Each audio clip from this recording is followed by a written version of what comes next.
안녕하세요. 30대 여자입니다. 얼마 전에 남편과 헤어졌습니다. 이렇게 헤어졌다고 사연을 쓰는 지금도 실감이 나질 않고 뭔가 남의 이야기 같네요. 결혼할 때는 저도 다른 사람들처럼 사랑하는 남편과 토끼 같은 자식들을 낳고 행복하게 사는 삶을 꿈꿨는데 어디서부터 잘못된 걸까요? 남편을 만나기 전 저는 회사를 다니던 평범한 직장인이었습니다. 하지만 제가 속한 부서가 남자 직원 수가 여직원에 비해 월등히 많았고 야근과 회식도 잦았어요. 그렇다 보니 체력적으로 너무 힘들었지요. 성격상 싫은 소리를 쉽게 하는 편이 아니라 어떻게든 버텨보려고 했는데 타 부서로 옮기기도 쉽지 않았고 일 자체도 제 적성에 맞지 않아서 정말 힘들더라고요. 결국 어거지로 3년 정도를 버티다가 회사를 그만두고 공무원 시험에 도전하기로 마음을 먹었습니다. 집에서 혼자 준비를 할지 학원을 다닐지 고민하던 끝에 그래도 오랜만에 다시 공부하는 거니까 도움을 받는 편이 좋겠더라고요. 집에서 노량진이 멀지 않았기 때문에 학원에 등록하게 되었습니다. 그곳에서 남편을 만나게 되었고요. 남편 역시 제가 다니는 학원에서 공부하는 수강생 중 한 명이었습니다. 남편과 제가 가까워지게 된 이유는 단순합니다.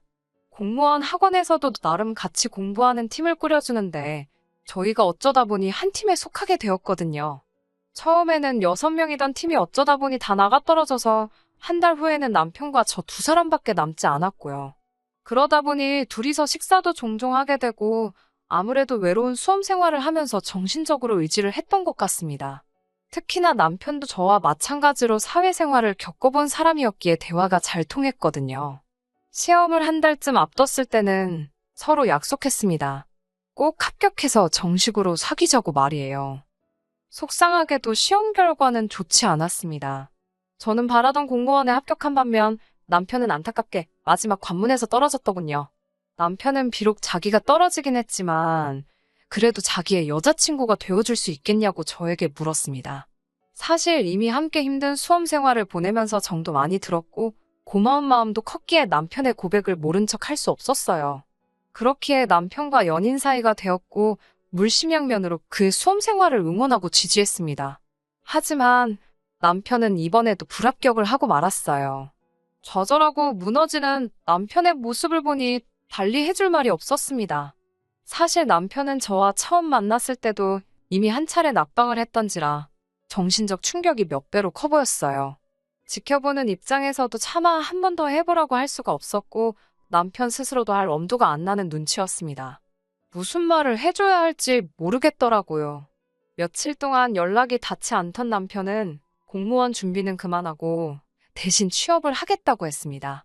본인이 그러겠다는데 제가 뭐라고 할 수 있겠어요. 다행히 오래 걸리지 않아 남편은 지인의 사업을 돕게 되었습니다. 그나마 다행이다 싶었어요. 이후로 한 1년 정도 더 지났을 무렵 남편이 저에게 결혼하자며 청혼을 해왔습니다. 3년이란 연애가 결실을 맺는구나 싶어 감격스럽기도 했고 기쁘기도 했어요. 하지만 이 행복은 오래가지 못했습니다. 청혼을 받고 정확히 일주일 뒤 시댁에 찾아가 시부모님께 인사를 드렸습니다. 시부모님은 서울에서 30분 정도 떨어진 지역에 위치한 24평대 아파트에 거주하고 계셨습니다. 남편도 이 집에서 태어나 고등학교를 졸업할 때까지 살다가 서울로 대학을 진학하면서 독립했다고 했습니다. 두 분 다 달달한 간식거리를 좋아하신다는 말을 미리 들었기에 한과랑 화과자를 준비해 갔네요. 이런저런 이야기가 오가다가 시부모님께서 결혼식이나 신혼살림 같은 건 둘이 이야기를 좀 해봤냐고 물어보시더라고요. 사실 저도 남편하고 진작부터 이야기해보고 싶기는 했는데 어떻게 시작해야 좋을지 몰라서 엄두를 못 내고 있었거든요. 그래서 어머님이 물어봐 주셨을 때 반가운 심정이었습니다. 당시 제 주변에는 이미 결혼한 지인들이 꽤 있었기 때문에 여기저기서 들려오는 이야기가 많았거든요. 또 제가 무슨 성인군자도 아니고 저도 사람인데 솔직히 따질 건 따져보고 싶었지요. 저는 첫 직장에서 벌어둔 돈과 얼마 되지는 않아도 공무원 일을 하면서 번 돈까지 어느 정도 모아둔 돈이 있긴 했어요. 남편에게 당신은 얼마나 있냐고 물었더니 우물쭈물 하더라고요. 그러더니 자기는 이미 첫 직장에서 번 돈을 수험 생활에 다 써버린 탓에 결혼식에 쓸 수 있는 돈이 별로 없다고 하더라고요. 그 말을 듣는 순간 돈도 없으면서 무슨 생각으로 나한테 청혼을 한 건가 싶었어요. 망치로 머리를 한 대 맞은 느낌이 이런 건가 싶었지요. 본인도 나이가 있으니 조급해서 그랬나 싶기도 하고 짧은 순간이었지만 별의별 생각이 다 들더라고요. 제가 그 자리에서 표정 관리를 못한 건지 시부모님이 4천 정도는 해주실 수 있답니다. 제가 모은 돈 4천에 남편이 가진 돈 1,000, 그리고 시부모님 돈 4천. 그래도 1억뿐이었어요. 그날 이후로 차마 부동산 안에 들어가지도 못하고 바깥 유리에 붙어있는 A4 종이만 슬쩍슬쩍 대충 훑어만 봤어요. 역시나 어림택도 없다는 걸 알겠더라고요. 한편 제가 시댁에 인사를 드리고 왔다는 사실을 아신 친정부모님께서는 그 이후로 제가 가타부타 뭐 말이 없으니까 걱정이 되셨던 모양이에요. 도대체 무슨 일이냐며 절 붙잡고 물어보시더라고요. 결국 뾰족한 수를 찾지 못했던 제가 부모님께 상황을 털어놓았지요. 그러자 친정부모님께서는 그러면 이자 없이 빌려 쓴다 생각하고 당신들이 부족한 전세금을 빌려주신다 하셨습니다.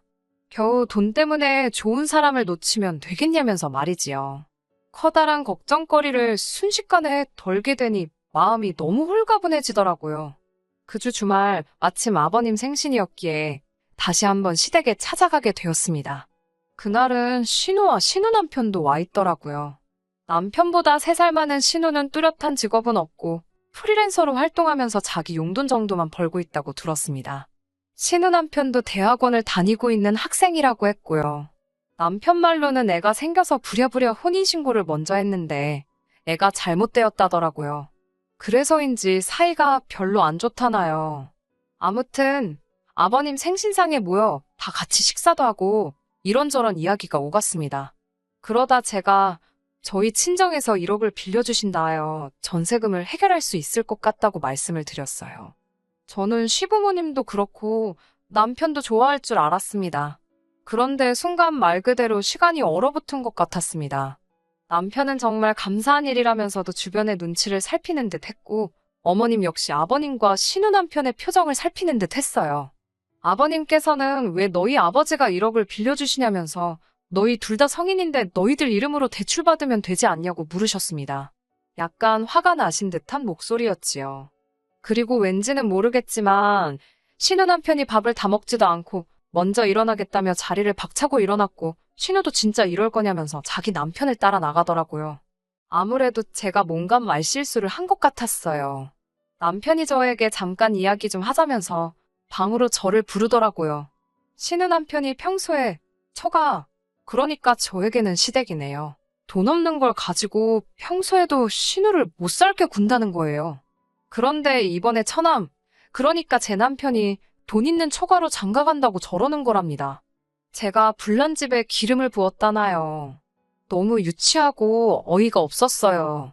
한마디로 신우 남편 인성이 썩어 빠졌다는 건데 그게 제 탓은 아니잖아요. 무엇보다 제가 신우 남편이 속으로 무슨 생각을 하고 있는지 어떻게 알았겠어요. 다시 거실로 나오니 아버님은 아버님대로 저한테 잔뜩 화가 나셨더라고요. 하시는 말씀이 왜 저희 아버지께서 1억을 해주시냐입니다.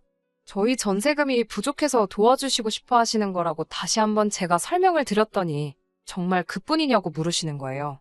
그럼 다른 뜻이 있어야 하는 거냐고 제가 물었습니다. 제 말투가 예의 바르지 못했다는 건 저도 인정합니다.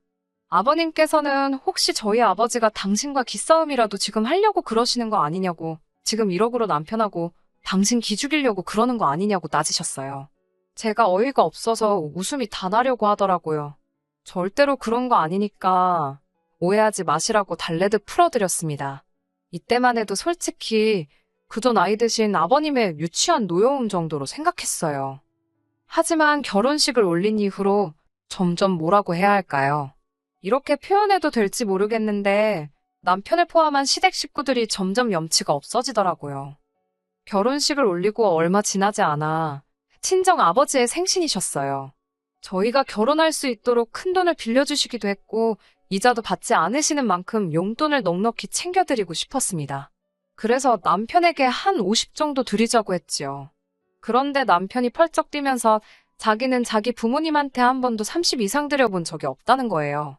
하지만 남편은 매달 시부모님께 20만 원씩 용돈을 보내드리고 있고 생일은 또 따로 챙기는 걸 제가 알고 있거든요. 반면에 저희 부모님은 이자도 안 받으시고 다달이 저희로부터 용돈도 안 받으십니다. 남편도 그걸 뻔히 알면서 그런 반응을 보이니까 솔직히 정 떨어지더라고요. 결국 이 일을 계기로 저희는 부모님 용돈은 각자 챙기고 생활비도 반반 부담하기로 했습니다. 친정아버지가 갚지 말라고 하셨지만 제가 우겨서 다달이 20만 원씩 이자 명목으로 드리기로 하였고요. 남편은 저더러 이상한 똥꼬집이라고 했지만 이게 다 본인의 뻔뻔한 태도 때문에 생긴 일이라는 건 모르는 듯 했어요. 한 번은 이런 일도 있었네요. 얼마 지나지 않아 친정아버지께서 결혼 35주년 기념으로 친정어머니 차를 바꿔주셨습니다. 그러자 친정어머니께서 당신이 타시던 구형 그랜저를 저더러 갖겠냐고 물어보시더라고요.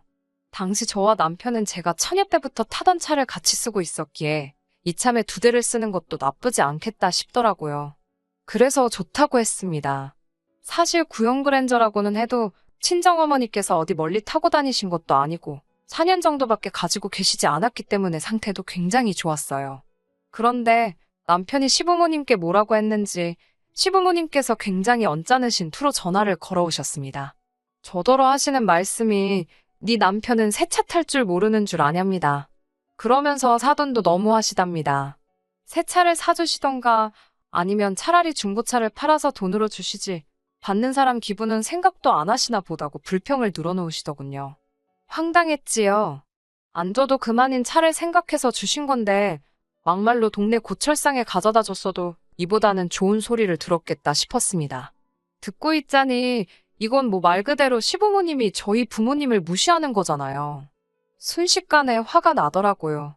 그렇게 마음에 안 드시면 아버님이 한 대 사주시지 그러세요. 이제까지 뭐 하시느라 아들 차 한 대도 못 사주셨냐고 쏴붙여버렸습니다. 그러자 저더러 말하는 싸가지 좀 보랍니다. 싸가지가 없어서 죄송하고 남편은 절대로 그 차 못 타게 할 테니 걱정 마세요. 라고 말씀드린 뒤 전화를 끊어버렸어요. 얼마 지나지 않아 남편이 퇴근을 하더군요. 씩씩거리며 현관을 들어오는 폼이 딱 봐도 아버님한테 벌써 무슨 일이 있었는지 들었는 모양이에요. 저는 차키 내놓으라고 했습니다. 타지 말라고요. 내 차도 우리 엄마 차도 다 타지 말라고요. 네 능력으로 사서 타라고 했습니다. 그러자 진짜 치사하게 이럴 거냐면서 키를 안 주더라고요. 제가 보험에서 당신 이름 다 뺄 거고 도난 신고해버릴 거니까 장난하는 거 아니라고 타지 말라고 했습니다. 다음 날 아침에 보니까 자기도 치사하고 더러웠는지 차키 꺼내놓고 출근했더라고요. 치워버렸습니다. 어머님한테 문자가 와 있기를 줬다가 뺏는 게 세상에서 제일 나쁜 짓거리랍니다. 무시해버렸어요. 이뿐만이 아닙니다. 사실 그간 서로 간에 마음 상했던 일들을 하나하나 다 적자면 밤을 새도 부족할 거예요. 그래도 어렵게 부부의 연을 맺은 만큼 저나 남편이나 예전으로 돌아가기 위해 나름의 노력을 했습니다. 그렇지만 둘이서 아무리 노력해도 시댁 식구들이 얽혀버리면 금세 원점으로 돌아가 버렸습니다. 모든 것이 수포로 돌아가 버리는 기분이었어요. 소용이 없더라고요.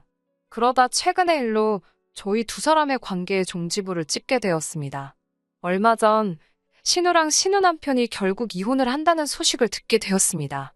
제가 워낙 그 부부랑 왕래가 없기도 했고 관심이 없었기도 해서 어쩌다 그 지경까지 이르렀는지 자세한 내막은 모르지만 소위 좋게 좋게는 아닌 듯 했어요. 남편도 자기 누나 일이라서 그런지 며칠 동안 표정이 안 좋더라고요. 하지만 저도 좋은 일도 아닌데 굳이 알고 싶지도 않아서 자세히 묻지는 않았습니다.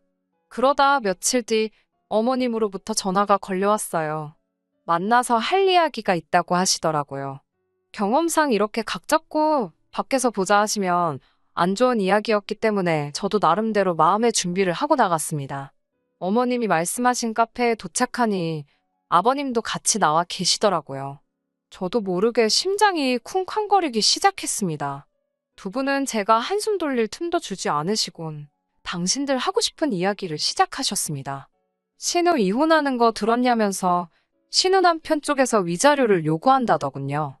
못돼 처먹은 자식인 건 진작에 알고 있었지만 끝까지 저러는 걸 보니까 아주 밥맛이라면서 욕을 하시는데 저는 그저 적당히 맞장구를 치고 있었습니다.